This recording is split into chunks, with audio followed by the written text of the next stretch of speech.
Have you ever wanted to tap into the high-level players and extract the essential tips and tricks to get better at playing a Civ? Well, sit back and relax because I take on the challenge to do just that. Welcome to the Masterclass series. Let's do this.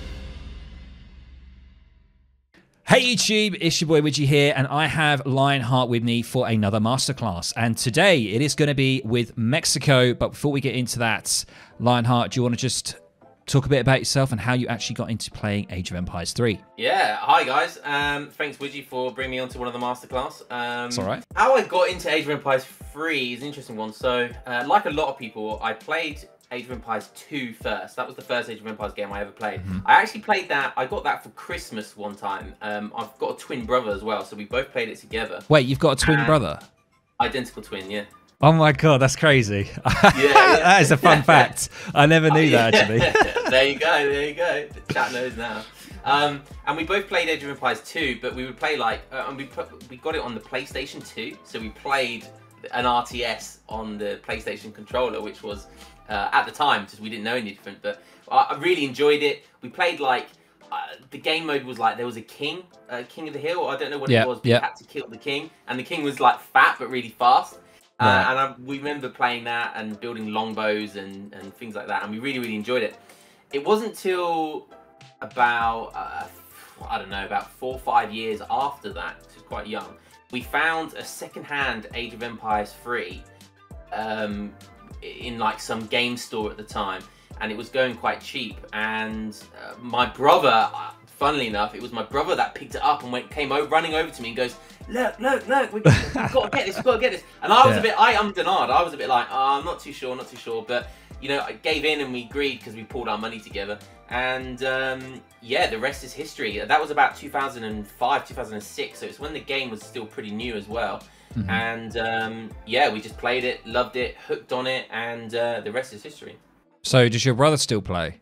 Or was he as good as you, or who was the better out of the twins? We've had so many arguments over this, because if you ask him, he'll say him, and if you ask me, his alias was Grey Fox. So only some, right. I imagine a load of old school players will remember that name.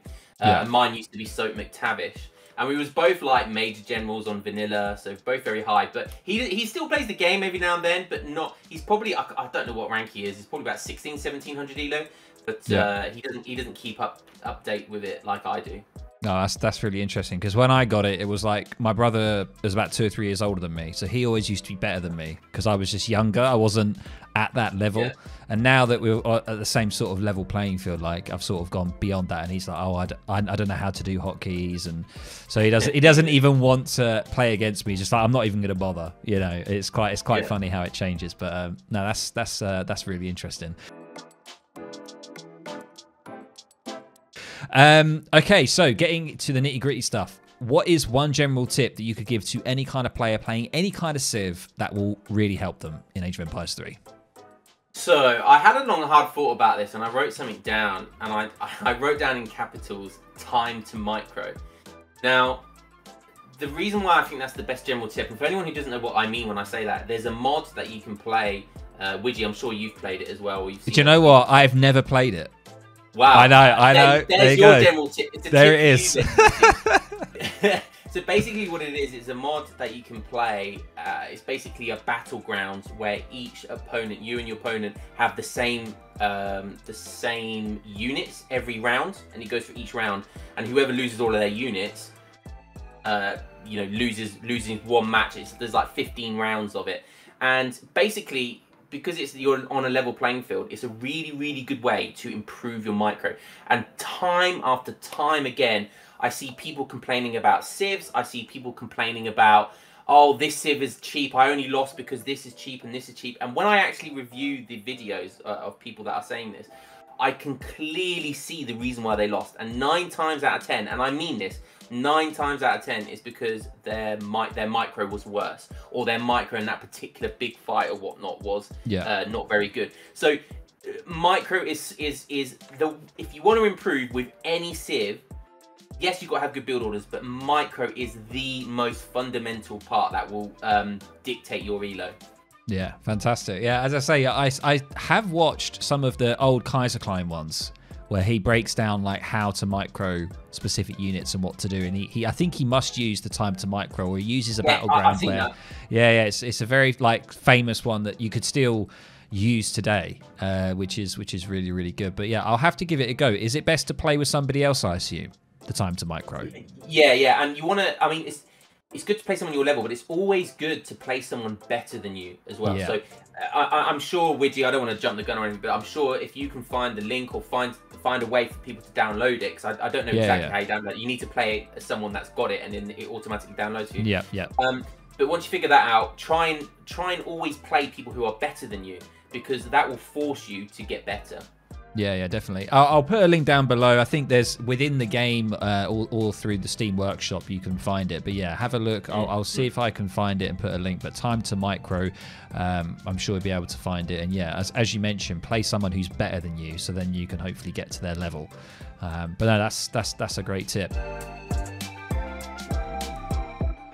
So moving on to the juicy bit then about Mexico. What's your first tip for Mexico players? Mexico it's one of the craziest civilizations to first get a handle of. They're basically a European civ with lots of crazy added into it. So my first tip is to learn all of the revolts and learn all of the decks that each revolt offers.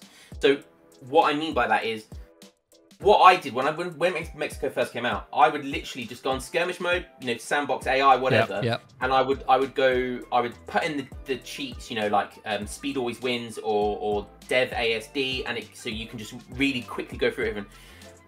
Go through every single revolt, age 2 revolts, age 3 revolts, age 4 revolts, and learn what the pros and cons to each revolt. So each revolt gives you a deck as well. So you really want to learn all the cards in those decks. Also federal cards as well. So general age up cards, learn them as well. And you can that's an easy way. You can incorporate that whilst learning the revolts at the same time.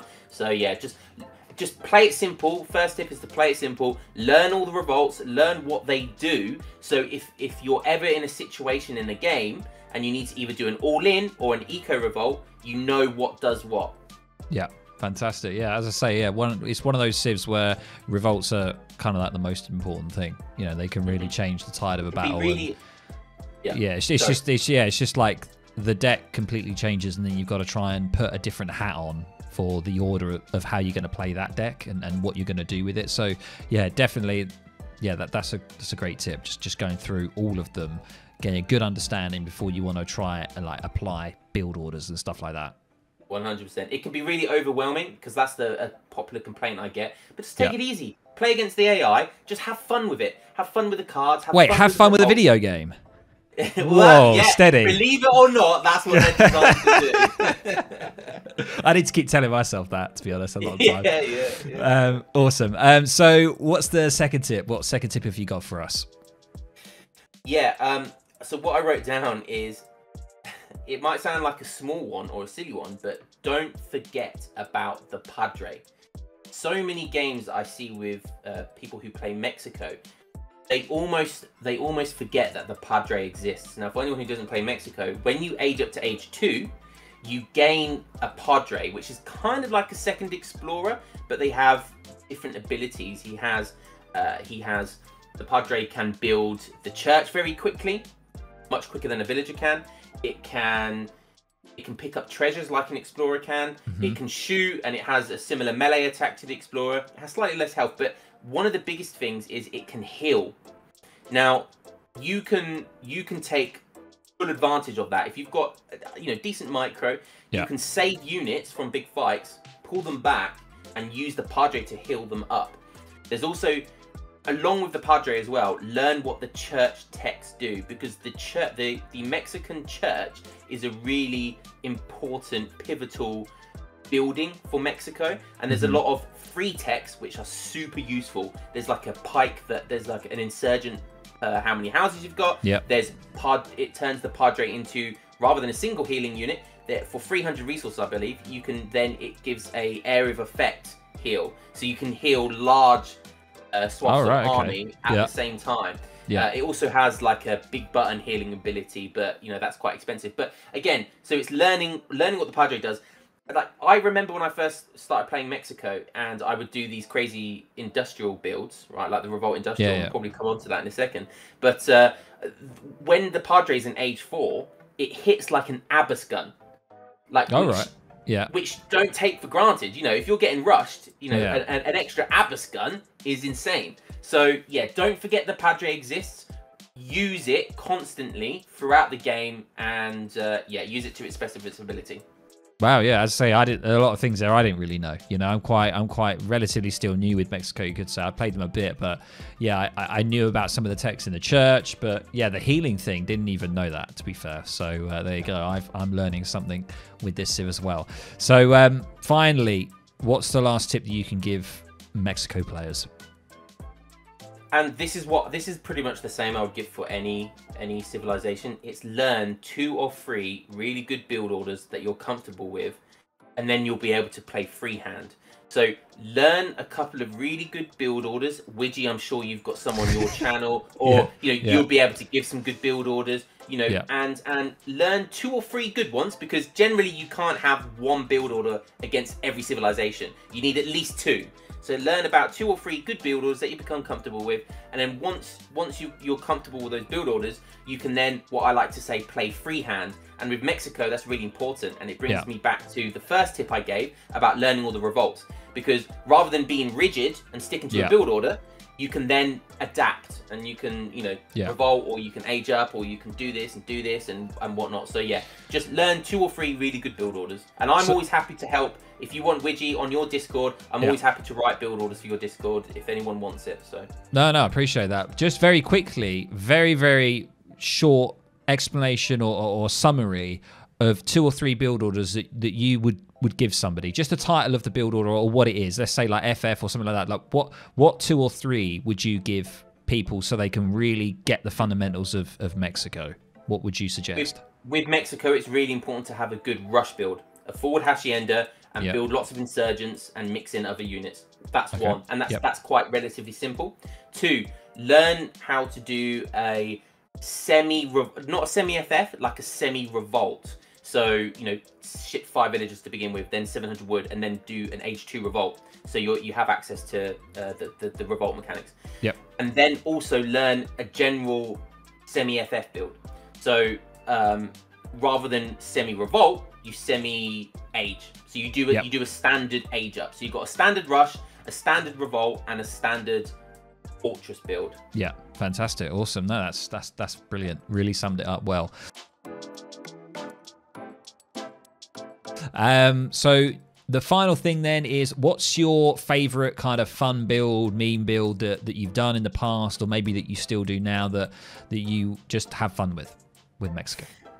Mexico are my favorite Civ. I have the most fun with them, and my most favorite one, which I still do, and it still catches people off guard, even at the highest elo levels. You know, I've beaten the best players in the game with these crazy strats. So to anyone watching, they do work at any elo level. It's doing what I call the fast industrial revolt build. So that's essentially, you age it to age 2, you instantly revolt as soon as you get into age 2.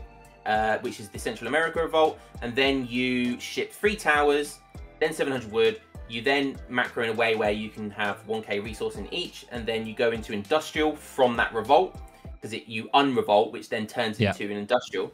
And then I revolt again. So once I get into industrial age, there's 2 revolts in there, which people forget about, the industrial revolts. And I couldn't pick which one I like more, but there's the Texas revolt and there's the California revolt, and both of them are so much fun. When I pull it off, I just absolutely love it. Like, it fills me with joy. It really does. That's crazy. That's really good. So hopefully, guys, you have learned a lot there. I definitely have as well, especially with Mexico, because I don't really play them that much, and they're a relatively new Civ still to DE. I hope Lionheart has given you some good stuff, and of course, let me know down in the comments below if there's anything you think he's missed, anything big maybe, and hopefully you'll be able to use some of this to climb up on the ladder yourself, and who knows, maybe one day I might return back to them and give them a go as well. But Lionheart, thank you very much for spending some time with me. I really appreciate it, man. Anytime, man. Thanks for having me on. Awesome stuff. All right, guys, take care, and I'll see you in the next video. Bye-bye.